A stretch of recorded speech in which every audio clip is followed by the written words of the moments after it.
It is absolutely wonderful to watch Joe Biden's biggest enablers in the media, like Jake Tapper and Joe Scarborough, getting raked across the coals for their failures to cover this stuff correctly.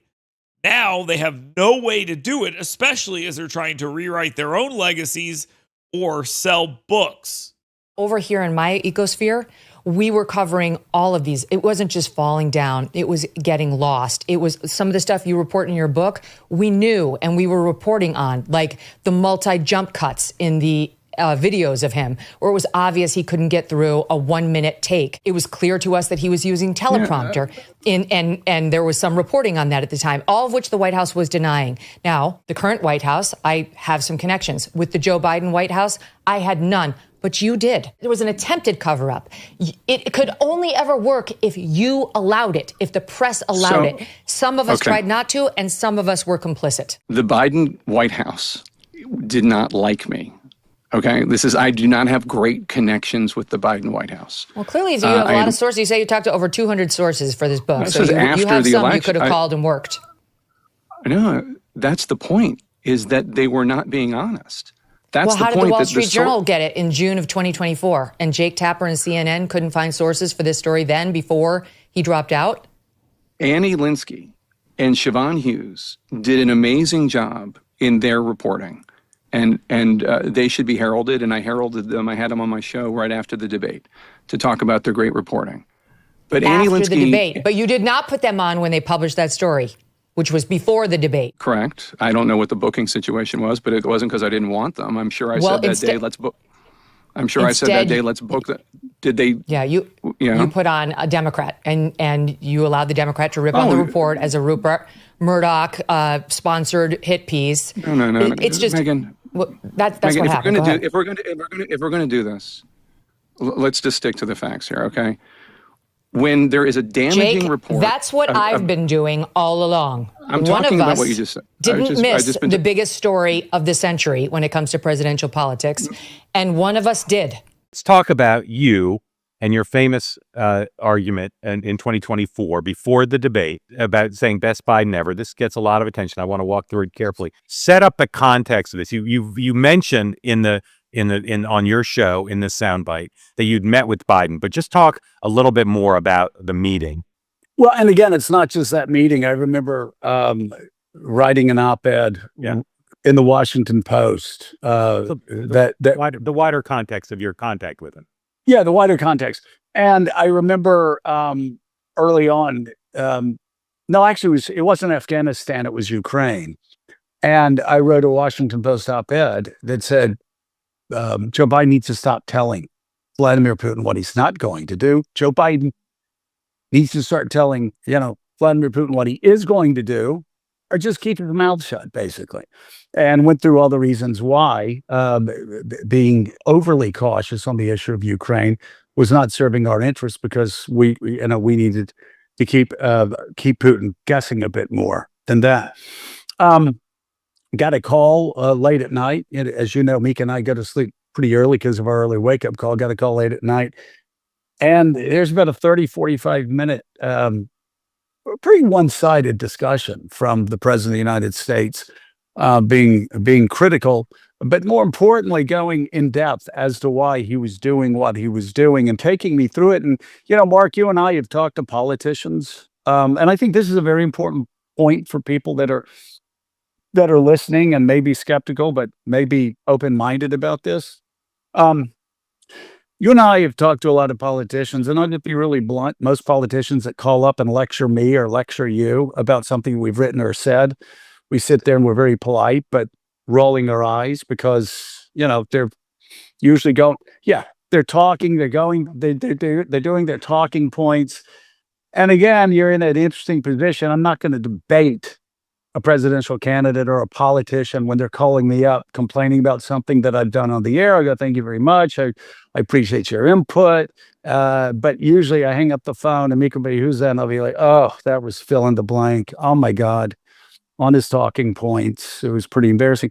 I didn't get that with Biden. In fact, when I finished talking to Biden on I guess it was late 22, I hung up the phone and I said to Meek, I go, He doesn't have dementia. Whoa.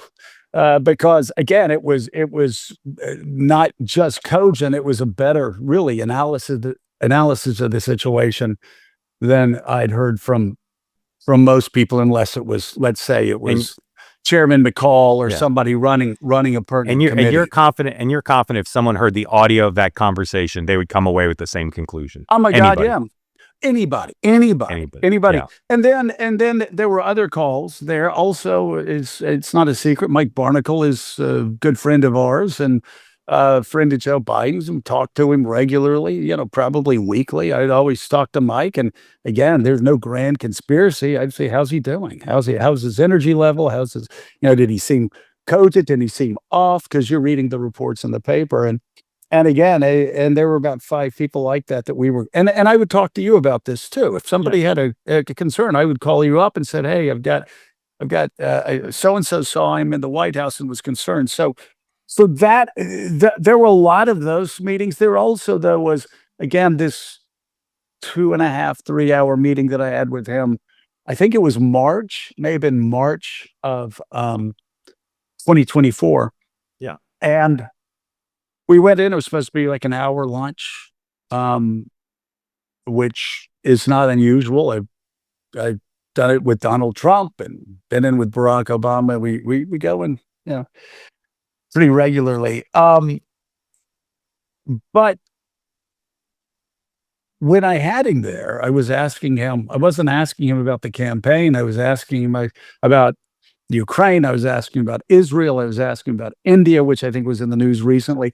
Basically took him around the world. I asked him about, our flex in Asia, what was going on in Guam, what was going on in Philippines, what was going on with Australia, what was going on in South Korea and Japan, talking. And he really took me around the world. And I will say, if you and I lined up 100 Washington politicians, he handled those answers better than 99% of them. Ironically, this will be a surprise to people. Ironically, the one person that I talked to in the 2024 cycle who had as impressive a grasp was Ron DeSantis, who for some reason didn't want to show that during the campaign, but talked to Ron DeSantis several times on foreign policy. And he was one of these guys that I talked to, go, wow, okay. So I went away from a 3-hour meeting with Biden talking about everything from, Bill Burns negotiating, in Russia. Is he going to negotiate in Russia? And talking about the West Bank and what he was doing as far as illegal settlements in the West Bank, how in relationship with Netanyahu.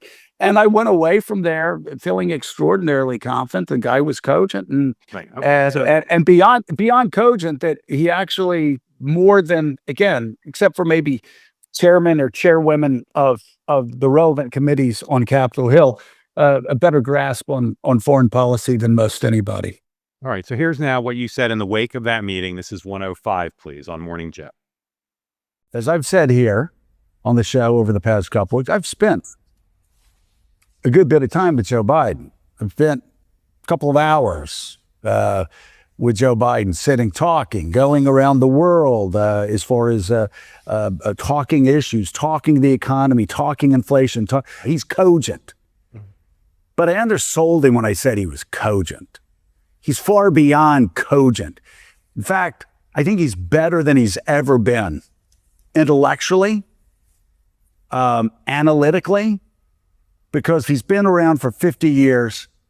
And, I don't know if people know this or not, Biden used to be a hothead.